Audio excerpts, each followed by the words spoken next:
এভাবেই কেটে গেল বছর দুয়েক। আমি যখন বুঝতে পারলাম ততদিনে বেশ দেরি হয়ে গেছে।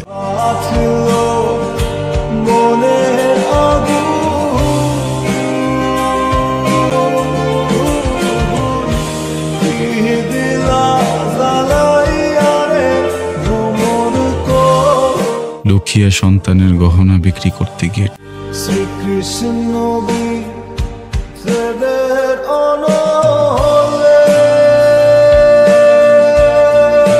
শেষ পর্যন্ত মেয়ের গহনা মানে আর কত নিচে নামবা তুমি? না ভুল বুঝতেছো তুমি। ভুল ভাবতেছি না, যখন আমার টাকা চুরি করছো তুমি করছো আমি বুঝলাম, কিন্তু মেয়ের গয়নাটা ছাড়বা না? ভালো হয়ে যাওয়ার চেষ্টা করতেছি তো, একটু একটু বদলাইতেছি। তুমি ভালো হয়ে যাবা সেটা তো আমি আরো 2 বছর ধরে শুনতেছি, তুমি তো 2 বছর চেঞ্জ হতে পারো নাই। পারছো? তোমার মতো একটা সাইকোপ্যাথ কখনো ভালো হবে না। কই যাও তুমি? আমার যেখানে মন চাই আমি সেখানে যাব, আমি তোমার সাথে থাকবো না, তুমি আমার সাথে কোনোদিন যোগাযোগ করার চেষ্টা করবে না। শুক্রিয়ার কি হবে? ওকে আমি আমার সাথে নিয়ে যাব।